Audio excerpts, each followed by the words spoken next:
하나님이 하시면 안 될 일이 없다라는 제목으로 하나님 말씀 증거하도록 하겠습니다.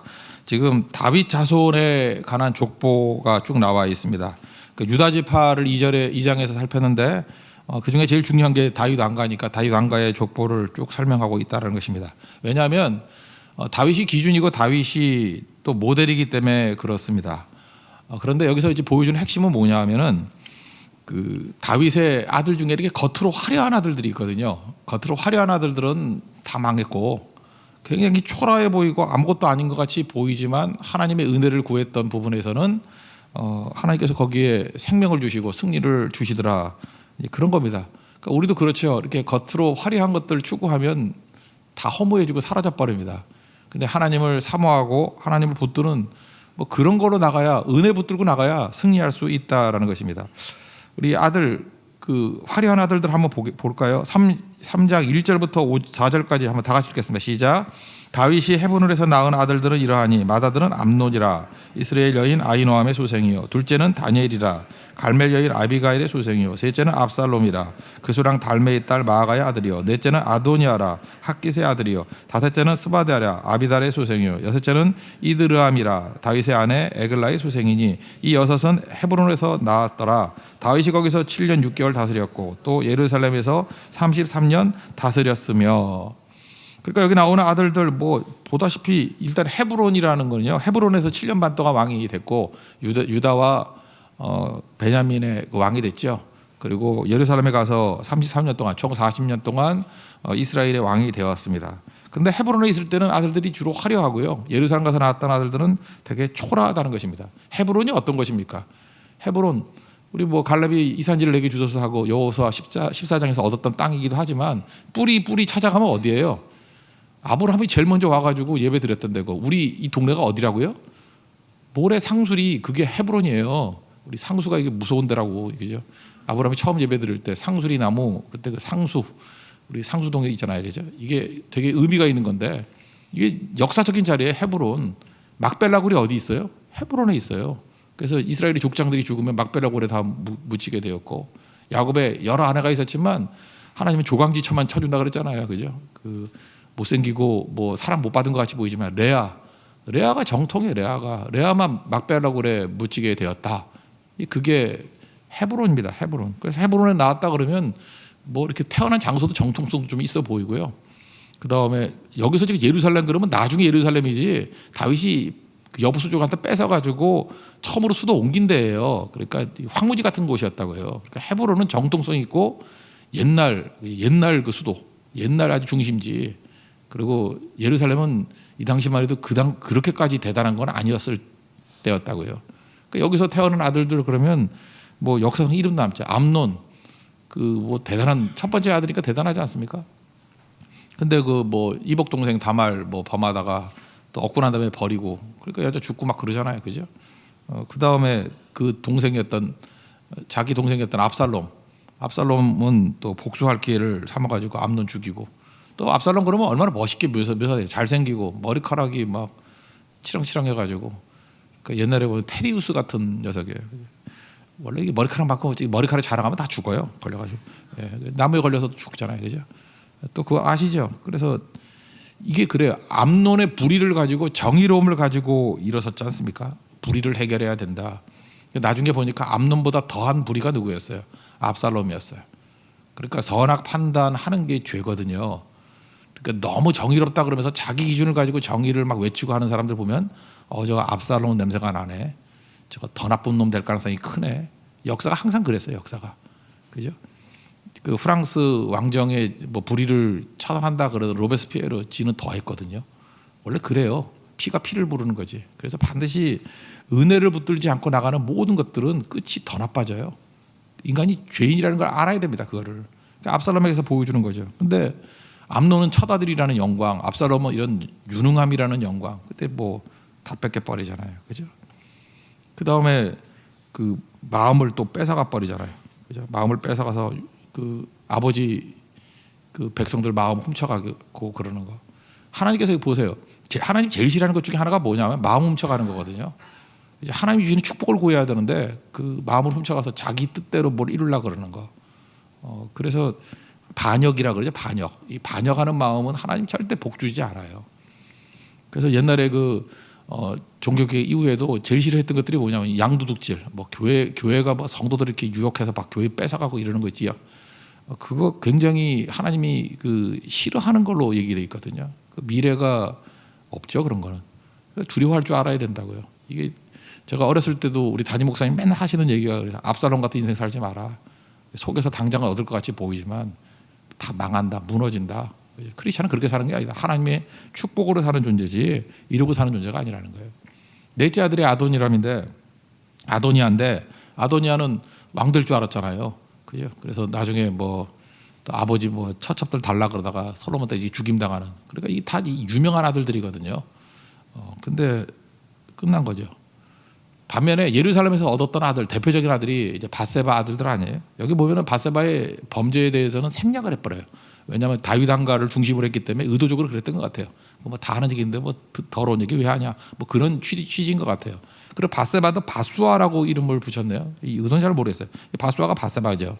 근데 우리는 알기를 솔로몬이 그 아들 하나인지 하는데 밧세바에 아니에요. 네 번째 아들이에요. 밧세바가 넷이나 낳았어요.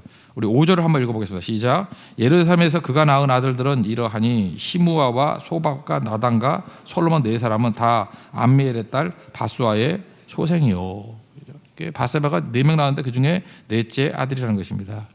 이때 밧세바도 보면은 나중에 보면 솔로몬이 믿음 좋은 거 보면 이 밧세바도 회개하고 돌아온 것 같아요. 그래서 하나님만 의지했던 것 같고 다윗도 마찬가지죠. 그 이후에 이 아픈 자기 범죄가 있잖아요. 그래서 시편 51편에 회개도 있었고 하나님 나는 죄인입니다. 불쌍하게 여겨 주십시오. 참 묘해요. 유다도 그랬죠. 창세기 38절에 엄청난 죄를 짓고 깨져서 너는 나보다 의롭도다. 그렇게 돌아온 죄인에게 하나님께서 은혜를 부어주시고 다윗도 마찬가지예요. 깨지고 난 다음에 돌아온 죄인에게 은혜를 부어주시고 밧세바도 마찬가지죠. 근데 오히려 바리새인과 같이 나는 금식하고 11조 잘 드리고 이렇게 자기 자랑만 하고 나는 아무 문제 없어 그럴 때 이미 상을 받았느니라 그럴 때가 참 아니는 거죠. 그러니까 우리가 죄인 중에 괴수라는 거 잊지 말고 다 이 죄인 의식 가지고 하나님의 은혜를 구하는 것이 훨씬 더 중요하다는 것입니다. 저는 다윗이 위대하다고 생각 중에 하나가 뭐냐면 이 아들 4명이 있는데 셋째 아들 이름이 나단 아닙니까? 나단이 누구예요? 이 밧세바하고 낳은 아들 이름을 나단을 지었어요. 이거 굉장히 의미가 있지 않아요? 자기가 밧세바가 범죄하고 난 다음에 그 지적하러 나온 선지자가 나단 선지자 아니에요? 그러면 기분 나쁘다고 자기가 생각했다 그러면 나단이란 이름에 나자도 듣기 싫고 나시도 옆에 오기 싫어할 건데 아니잖아요. 그죠? 셋째 아들 이름은 나단. 이게 무슨 얘기입니까? 나는 나의 죄악을 기억합니다. 나의 넘어짐을 기억합니다. 그죠? 내 아들 이름으로써 항상 그 하나님의 음성을 듣기를 원합니다라고 하는 겸손한 자세. 이거를 하나님께서 귀하게 여기셨다라는 거예요. 자꾸 이렇게 화내거나 회피하거나 그럴 게 아니라 하나님 앞에서 낮아지면 낮아질수록 나쁠 거 하나도 없다는 것입니다. 그러면 하나님께서 은혜를 주신다는 거예요. 그리고 소실의 자녀가 또 9명이 있는데 저는 이 9명의 자녀들도 의미가 있다고 생각해요. 6절부터 9절까지 한번 읽겠습니다. 시작. 또 이팔과 엘리사마와 엘리벨렉과 노가와 네벡과 야비야와 엘리사마와 엘리아다와 엘리벨렉 9사람은 다 다윗의 아들이요 그들의 노인은 다 말이며 이외에 또 소실의 아들이 있었더라. 여기 9명이 나오는데 좀 재밌지 않아요? 6절에 나오는 엘리사마 엘리벨렉 또 8절에도 엘리사마 엘리벨렉 이름이 2번 반복이 돼 있죠. 이건 내가 주석을 찾아보니까 그렇게 돼 있대. 그러니까 아마 여러 명의 여자들한테 낳은 것 같은데 일찍 죽은 것 같대. 엘리사마 엘리벨렉. 옛날에 어렸을 때도 많이 죽고 그러잖아요. 그죠? 죽고 난 다음에 또 이름을 지은 거예요. 엘리사마 엘리벨렉. 그러니까 무슨 얘기예요? 넘어지고 깨지면 하나님이 나한테 벌 주셨는가 봐. 하나님이 나를 버리셨는가 봐 하고 포기하지 아니하고 다윗은 하나님 넘어진 자리에서 또 하나님 찾는 거예요. 또 은혜 주세요. 또 붙들어 주세요. 이 엘리사마라는 이름이 뜻이 뭐냐면 사마가 사무엘 같죠? 들으셨다. 사무라는 게 사마라는 게 듣다라는 뜻이에요. 듣다. 그러니까 엘리사마 그러면 하나님이 들으셨다. 내 기도를 들으셨다. 엘리사마. 엘리벨렉은 하나님이 나를 구원하셨다. 그러니까 이 아들들이 죽고 난 다음에도 또 새롭게 아들이 태어나니까 또 엘리사마예요. 하나님이 들으실 거예요. 들으셨다. 또 들으셨다. 또 이름 또 짓는 거예요. 엘리벨렉. 하나님이 나의 구원이시다. 하나님이 나를 구원하셨다. 그러니까 끝까지 넘어져도 딴 곳 안 가고 하나님께만 나아가는 거죠. 우리 사무엘하 24장에 보면 다윗의 이런 성격 나오죠. 뭐 인구조사했다고 얻어 터지니까 셋 중에 하나 골라 그럴 때 전염병으로 우리를 쳐주세요. 이유가 뭐예요? 사무엘하 24장 14절 보니까 우리가 여호와의 손에 빠지고 사람의 손에 빠지지 아니하기를 원하노라. 내가 맞아도 하나님께 맡기를 원하지 사람한테 맡기를 원하지 않습니다. 하나님께 매달리는 거예요. 다른 데 떠나지 아니하고. 이게 은혜죠. 은혜의 대승리가 있다는 것입니다. 그러면 여러분들 잊지 말할 게 뭐냐면 넘어지고 깨지고 아무리 바닥으로 들어간다 할지라도 하나님의 은혜 끝까지 붙들면 일어섭니다. 은혜의 승리가 있는 우리 하나님의 거룩한 백성 되기를 바랍니다. 그래서 이게 똑같은 이 얘기를 좀 확대하면 이제 솔로몬에게 좀 집중해 보자는 거예요. 그 가장 약한 자라 할지라도 은혜 붙들면요 가장 높은 곳까지 올라갈 수 있고 승리할 수 있다라는 것입니다. 우리 이사야서 60장 살폈었죠. 지난 수요일에 그 22절 보니까 작은 자가 천명을 이루겠고 약한 자가 강국을 이룰 것이다. 언제요? 하나님의 빛이 임하고 하나님의 영광이 임하면 작은 자가 천을 이루고 약한 자가 강국이 된답니다. 지금 똑같은 얘기예요. 아들 중에서 제일 약한 사람이 솔로몬이겠죠. 솔로몬은 왜 약하죠? 이유가 이렇잖아요. 첫째 한번 보세요. 그 어머니가 안 좋잖아요. 어머니가 밧세바의 아들 그게 뭐 좋아요? 이게 뭐 죄 짓고 난 다음에 죄 짓는 여자 뭐 밧세바라면 이름이 안 좋잖아요. 밧세바를 뭐 좋은 이미지를 가질 사람이 누가 있겠어요? 근데 밧세바의 아들인데 그것도 막내예요. 그렇다 그러면 왕이 될 수 있는 가능성은 제로죠. 여러분들 인생 가운데 내 인생의 가능성은 제로야라고 생각되는 분들 계십니까? 혹시 내 인생은 제로야. 그게 딱 솔로몬 상황이라고요. 그런데 일단은 솔로몬도 엄마한테 신앙교육을 잘 받은 것 같아요. 어떻게 알죠? 솔로몬이 왕이 되고 난 다음에 한 행동을 보세요. 1,000번째 드리고 하나님 뭐 줄까 그랬더니 뭐 백성 잘 재판할 수 있는 지혜를 주십시오. 뭐 이런 거 보면은 그 신앙의 기초가 돼 있잖아요. 그러니까 깨지고 난 다음에 철저히 하나님의 은혜를 붙든 어머니 밑에 자란 거라고요. 여러분 그래서 여자의 믿음이 되게 중요한 겁니다. 다윗은 자녀 교육 전혀 안 했어요. 바빠서. 왜? 바빠서. 좋은 거 아니에요 그거. 그죠? 다윗에게 이거 나중에 이거 뭐 하나님 앞에 질책을 들을 얘기들인데 자녀 교육 안 해요. 자녀 교육 누가 했냐면 어머니가 하는 거거든요. 어머니가 신앙 교육을 했을 때 어머니가 중요하다고 그랬잖아요. 레아 그 엄마가 누구냐에 따라서 운명이 바뀌었잖아요. 그죠? 이 레아 자손들만 다 복 받았어. 그죠? 그 밑에 있는 기타 등등의 라헬부터 얼굴 백날 예뻐봐야 소용없어. 다 기타 등등이에요. 그 다 소외돼 버리고 그 아들 요셉 지파 뭐 다 북이스라엘 하나님을 대적하는 지파 됐지 뭐 하나님께 쓰임 받은 지파 있어요? 그렇지 않다라는 거예요. 근데 믿음이죠. 못생겨 보이고 눈도 나쁘고 레아가 그렇잖아요. 알력이 부족하다고 못생기고 그죠? 뭐 사랑 못 받고 근데 믿음 하나 붙으니까 자녀들 다 되잖아요. 하나님 복이 임하게 되잖아요. 밧세바도 이렇게 변하던 여인이라고 봐야 됩니다. 그죠?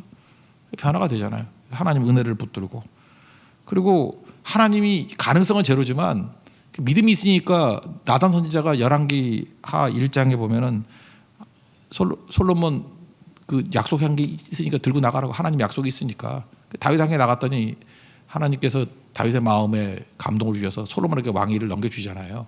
이거 믿음 아니에요? 아니 그 쟁쟁한 아들들도 많이 있는데 아도니아라는 쟁쟁한 아들도 있고 자기는 그 초라하고 어떤 부끄러운 아들이고 막내고 가능성 없잖아요. 근데 나단 선지자가 주는 말씀 붙들고 확신 가지고 나아갔더니 하나님께서 은혜를 주시더라는 거예요. 이게 너무 중요한 거죠. 우리도 하나님 앞에서 이런 모습이 꼭 있어야 된다는 것입니다. 자격은 딴 게 자격이 아니에요. 하나님께서 은혜 부어주시면 이길 수 있다. 솔로몬 보고 우리도 어떤 단계에서든지 일어설 수 있는 우리 하나님의 종들 되길 바랍니다. 그리고 한 가지 더 이게 은혜의 지배에 대해서 말씀드린다 그러면 북쪽 이스라엘은 쿠데타가 9번이나 있었어요. 그래서 그 열왕조, 구왕조, 19왕이에요. 그죠? 이렇게 왕들 뭐 맨날 많았고 지들끼리 싸우고 막 그랬다고요. 근데 남쪽 유다는 쭉 연결이 되지 않습니까? 그죠? 그래서 오늘 그 16절부터 쭉 보면은 그 왕조들이 연결되는 게 10절부터 16절까지 이 왕조들이 쭉 연결되는 게 나와요. 거기 보니까 다윗까지 포함해서 21명의 왕이에요.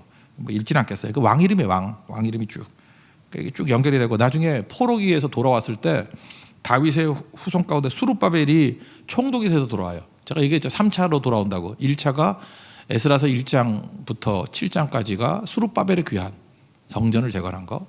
8장부터 2차는 에스라를 통한 귀환. 이때는 하드웨어 만들었으니까 소프트웨어, 레위인들 돌아오는 거예요.